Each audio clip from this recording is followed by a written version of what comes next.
ঘোষণাটি করা হচ্ছে সুন্দরবন জেলা পুলিশের নামখানা থানা। ঘূর্ণিঝড় রেমালের প্রভাব শুরু দক্ষিণ 24 পরগনায়। ছোট দমকা বাতাসের সঙ্গে ভারী বৃষ্টিপাত শুরু হয়েছে।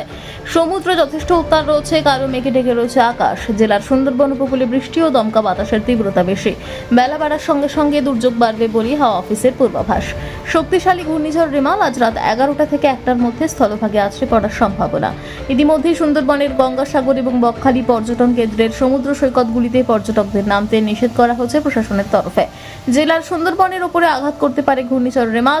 সাগর ও ক্যানিং এর উপর দিয়ে ঘূর্ণিঝড় বয়ে যাবে। সেই সময় ঝড়ের গতিবেগ ঘন্টায় 130 কিমির কাছাকাছি থাকতে পারে।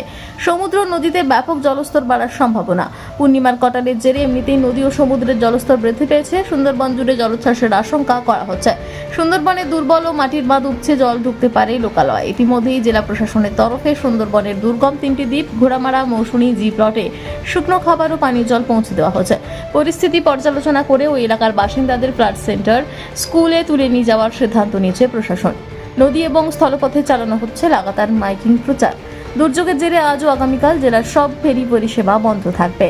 সমস্ত সরকারি কর্মীর ছুটি বাতিল করা হয়েছে। জেলা, মহকুমা ও ব্লক স্তরে কন্ট্রোল রুম খোলা হয়েছে। ব্লক অফিসে শুকনো খাবার, পানীয় জল, গুঁড়ো দুধ, ওষুধ, জামাকাপড়, টর্পলিন মজুত করা হয়েছে। অন্যদিকে ক্যানিং, গোসাবা, সরকারি কুলতলি বাজারে জলস্রোতে আতঙ্কে রয়েছে সুন্দরবনের বাসিন্দারা।